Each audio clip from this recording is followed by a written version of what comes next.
તો નમસ્કાર મિત્રો, આજે તારીખ 29 જુલાઈ 2025 ને વાર થયો છે મંગળવાર। જાણીશું મિત્રો અત્યારના તાજા અને મહત્વના હવામાન સમાચાર, જેમાં મિત્રો તમે જોઈ શકો છો કે ગુજરાત ઉપર વરસાદની સિસ્ટમ પરિભ્રમણ કરતી જોવા મળી રહી છે અને તેનો એરિયો પણ ખૂબ જ મજબૂત અને ફેલાયેલો જોવા મળી રહ્યો છે, જેના લઈને હજુ પણ આગામી 2 દિવસ દરમિયાન ગુજરાતના ઘણા ભાગોની અંદર સામાન્યથી મધ્યમ વરસાદની આગાહી કરવામાં આવી રહી છે। આજે અમુક ભાગોમાં સામાન્યથી મધ્યમ વરસાદના ઝાપટા જોવા મળી શકે છે, તો અમુક વિસ્તારોમાં ભારે વરસાદ પણ ખાબકી શકે છે।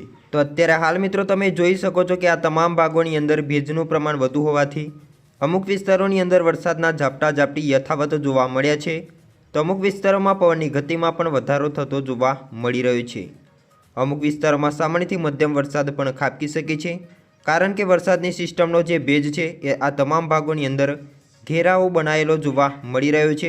સાથે સાથે અરબ સાગરની અંદર જે ભેજયુક્ત પવનો છે તે ગુજરાત ઉપર આવતા જોવા મળી રહ્યા છે, જેના લઈને દક્ષિણ ગુજરાતના પટિયા વિસ્તારોની અંદર પણ સામાન્યથી મધ્યમ વરસાદ ખાબકી શકે છે અને સવારથી જ મિત્રો આ તમામ ભાગોની અંદર વાદળછાયું વાતાવરણ છે અને પવનની ગતિની વાત કરીએ તો 30થી લઈને 35 કિલોમીટરની ઝડપે પવન ફૂંકાતો પણ જોવા મળી શકે છે। અત્યારે હાલ મધ્ય ગુજરાતના લાગુના વિસ્તારોની અંદર પણ સામાન્યથી મધ્યમ વરસાદ ખાબકી શકે છે અને વાત કરીએ તો બંગાળની ખાડીની અંદર પણ મિત્રો મોટી હલચલ થતી જોવા મળી રહી છે। સાથે સાથે બંગાળની ખાડીમાં ફરી જો વરસાદની નવી સિસ્ટમ બને અને ગુજરાત પર આવે તો ગુજરાતના ઘણા ભાગોની અંદર મિત્રો વરસાદની શક્યતાઓ રહેલી છે। તો અરબ સાગરની અંદર પણ મિત્રો જે પવનો છે તે ભેજયુક્ત વાદળોનો ઘેરાવો બનીને ગુજરાત ઉપર ત્રાટકતો જોવા મળી રહ્યો છે, જેના લઈને ગુજરાતના તમામ ભાગોની અંદર અત્યારે હાલ વાદળછાયું વાતાવરણ જોવા મળી રહ્યું છે। સાથે સાથે પવનમાં પણ વધારો જોવા મળી રહ્યો છે। આ તમામ ભાગોની અંદર આજે સામાન્યથી મધ્યમ વરસાદની આગાહી છે। તો બીજી તરફ તમે જોઈ શકો છો કે ફિલિપાઇન્સ લાગુના વિસ્તારોની અંદર અત્યારે હાલ વરસાદની સિસ્ટમ અને સાયક્લોનિક બનતું હોય તેવા મિત્રો દ્રશ્યો સામે આવી રહ્યા છે અને આ વિસ્તારોની અંદર પણ સામાન્યથી મધ્યમ વરસાદની આગાહી છે। વરસાદની સિસ્ટમ મિત્રો ઘેરાવો બનીને ગુજરાત પર ત્રાટકતી જોવા મળી રહી છે। છેલ્લા 24 કલાકની અંદર અમુક ભાગોની અંદર સામાન્યથી મધ્યમ વરસાદ પણ ખાબક્યો છે, તો અમુક વિસ્તારોમાં ભારે વરસાદ પણ નોંધાઈ રહ્યો છે। 26 તારીખ દરમિયાન વરસાદની સિસ્ટમ સક્રિય થઈને ગુજરાત ઉપર આવી અને ગુજરાતના ઘણા ભાગોની અંદર ભારેથી અતિભારે મેઘતાંડવ થતું જોવા મળ્યું છે। હવેથી મિત્રો આપણે વિન્ડી એપ્લિકેશનના માધ્યમથી જોઈ શકો છો કે એક લો પ્રેશર એરિયા ફિલિપાઇન્સના લાગુના વિસ્તારો ઉપર સક્રિય બનેલો જોવા મળી રહ્યો છે ને આ તમામ ભાગોની અંદર અત્યારે હાલ પવનની ગતિમાં પણ વધારો થતો જોવા મળી શકે છે। સાથે સાથે આના આસપાસના વિસ્તારોની અંદર વરસાદની પણ આગાહી છે, તો અરબ સાગરનો ભેજ પણ ગુજરાતમાં આવી રહ્યું છે। તો બીજી તરફ ઉત્તર ગુજરાત લાગુના વિસ્તારો અને તેના ઉપરના વિસ્તારોની અંદર લો પ્રેશર એરિયા બનતું હોય તેવું પણ મિત્રો દ્રશ્ય સામે આવી રહ્યા છે। સાથે સાથે વધુમાં જાણીએ તો તમે જોઈ શકો છો કે અરબ સાગરના ઊંડાણવાળા વિસ્તારોની અંદર પણ હલચલ થતી જોવા મળી રહી છે, જેના લઈને આ તમામ ભાગોની અંદર અત્યારે હાલ વાદળછાયું વાતાવરણ જોવા મળી રહ્યું છે, જેના લઈને સામાન્યથી મધ્યમ વરસાદ ખાબકી શકે છે, તો અમુક વિસ્તારોની અંદર હળવો વરસાદ પણ જોવા મળી શકે છે। હવે મિત્રો અત્યારે હાલ ગુજરાતના કયા વિસ્તારોની અંદર વાદળછાયું વાતાવરણ છે તેના ઉપર એક નજર કરીએ તો તમે જોઈ શકો છો કે ગુજરાતના તમામ ભાગોની અંદર અત્યારે હાલ મિત્રો વાદળોનો ઘેરાવો મિત્રો જોવા મળી રહ્યો છે, જેના લઈને વાદળછાયા વાતાવરણ વચ્ચે ઝરમર વરસાદ વરસી શકે છે, વરસાદના ઝાપટા પણ પડી શકે છે, તો અમુક વિસ્તારોમાં સામાન્યથી મધ્યમ વરસાદની આગાહી કરવામાં આવી રહી છે। સાથે સાથે વધુમાં જાણીએ તો તમે જોઈ શકો છો કે તમામ ભાગોની અંદર ભેજનું પ્રમાણ વધ્યું છે, જેના લઈને આ ભાગોની અંદર સામાન્યથી મધ્યમ તો અમુક વિસ્તારોમાં હળવો વરસાદ ખાબકી શકે છે। હજુ આગામી 2 દિવસ દરમિયાન ગુજરાતના ઘણા ભાગોની અંદર સામાન્યથી મધ્યમ તો અમુક વિસ્તારોમાં હળવો વરસાદ ખાબકી શકે છે। સૌપ્રથમ વાત કરીએ તો સૌરાષ્ટ્રના કયા વિસ્તારોની અંદર વરસાદની આગાહી છે, જેમાં તમે જોઈ શકો છો કે દ્વારકા લાગુના વિસ્તારો, પોરબંદર, ભાણવડ લાગુના વિસ્તારો, જૂનાગઢ, ગોંડલ, રાજકોટ, જસદન, બોટાદ, ચોટીલા લાગુના વિસ્તારોની અંદર પણ વરસાદની આગાહી કરવામાં આવી રહી છે। હળવો વરસાદ ખાબકી શકે છે અથવા તો વરસાદના ઝાપટા જોવા મળી શકે છે। કેશોદ લાગુના વિસ્તારો, વિસાવદર, બગસરા, અમરેલી, જેતપુર, ધારી, કુંડલા લાગુના વિસ્તારોની અંદર પણ વરસાદના ઝાપટી જોવા મળી શકે છે।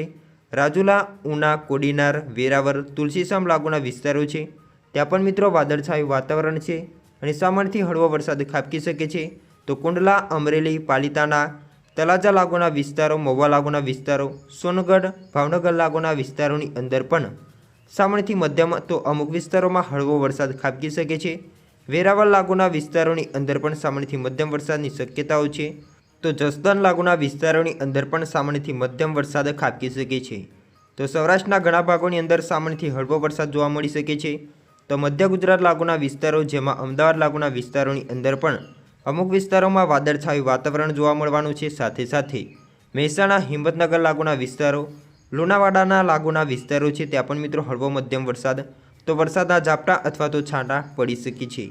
સાથે સાથે મધ્ય ગુજરાત લાગુના વિસ્તારો, જેમાં મેમદાવાદ, કપડવંજ તેના આસપાસના ગ્રામ્ય વિસ્તારો, બાલાસિનોર તેના આસપાસના ગ્રામ્ય વિસ્તારો, લુણાવાડા લાગુના વિસ્તારો તેમજ બાયડ લાગુના વિસ્તારો, ડેમઈ, આ તમામ ભાગોની અંદર પીપલોદ લાગુના વિસ્તારો છે, ત્યાં પણ મિત્રો સામાન્યથી હળવો વરસાદ અથવા તો વરસાદના ઝાપટા જોવા મળી શકે છે. સાથે સાથે વધુમાં જાણીએ તો મધ્ય ગુજરાત લાગુના ઘણા એવા ભાગો છે જ્યાં મિત્રો અત્યારે હાલ વરસાદના ઝાપટા જોવા મળી રહ્યા છે. વધુમાં જાણીએ તો તમે જોઈ શકો છો કે સેવાલિયા લાગુના વિસ્તારોની અંદર પણ સામાન્યથી મધ્યમ વરસાદ અથવા તો હળવો વરસાદ ખાબકી શકે છે. ડાકોર, ઠાસરા, ઉમરેઠ, પણસોરા, અલીના લાગુના વિસ્તારોની અંદર પણ હળવો વરસાદ મિત્રો જોવા મળી શકે છે.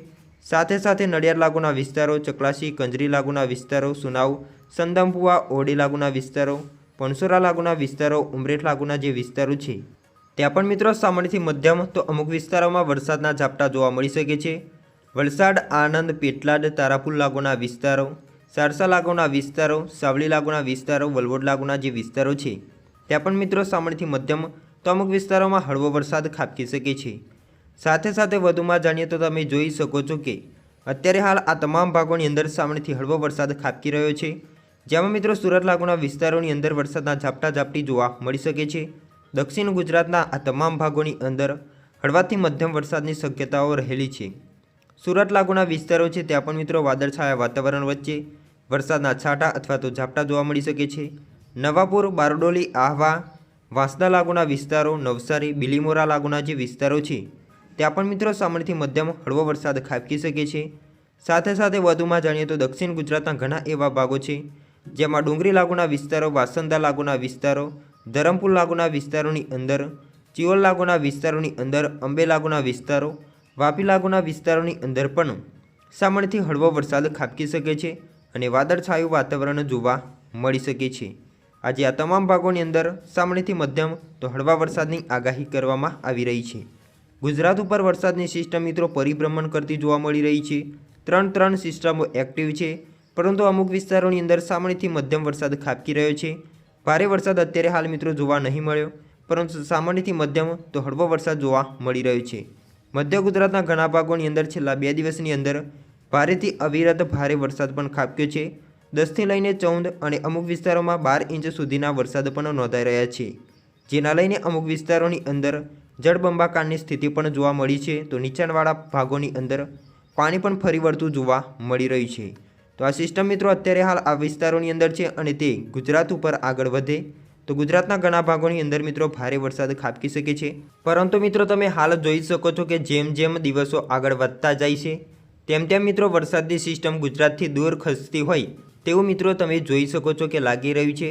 અને જેમ જેમ તારીખો વધતી જાય છે તેમ તેમ આ વરસાદની સિસ્ટમ ગુજરાતથી આગળ ખસતી હોય તેવું મિત્રો લાગી રહ્યું છે, જેના લઈને ગુજરાતના ભાગોની અંદર મિત્રો ભારે વરસાદની શક્યતાઓ અત્યારે હાલ જણાઈ રહી નથી. પરંતુ મિત્રો વરસાદની સિસ્ટમ યુ ટર્ન લઈને ગુજરાત ઉપર આવે તો ગુજરાતના ઘણા ભાગોની અંદર ભારે વરસાદ ખાબકી શકે છે. અત્યારે હાલ મિત્રો તમે સેટેલાઇટના માધ્યમથી પણ જોઈ શકો છો કે વાદળોનો ઘેરાવો ગુજરાત ઉપર બનેલો જોવા મળી રહ્યો છે, જેના લઈને ગુજરાતના ઘણા ભાગોની અંદર સામાન્યથી હળવો વરસાદ ખાબકી શકે છે. સાથે સાથે અમુક વિસ્તારોની અંદર મધ્યમ વરસાદની પણ આગાહી કરવામાં આવી રહી છે. અત્યારે હાલ મિત્રો તમે સેટેલાઇટ ઇમેજ પર જોઈ શકો છો કે આ તમામ ભાગોની અંદર વાદળછાયું વાતાવરણ જોવા મળી રહ્યું છે અને વાદળોનો ઘેરાવો પણ ખૂબ જ મજબૂત બનીને જોવા મળી રહ્યો છે, જેના લઈને આ તમામ ભાગોની અંદર સામાન્યથી હળવો વરસાદ ખાબકી શકે છે.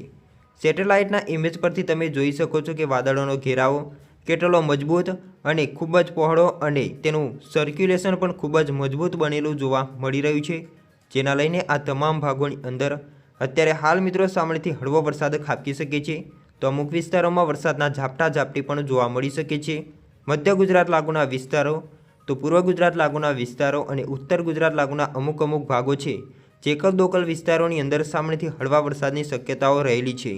ખાસ કરીને 2 દિવસ દરમિયાન પણ હજુ પણ હવામાન વિભાગે સામાન્યથી મધ્યમ વરસાદની આગાહી કરી છે।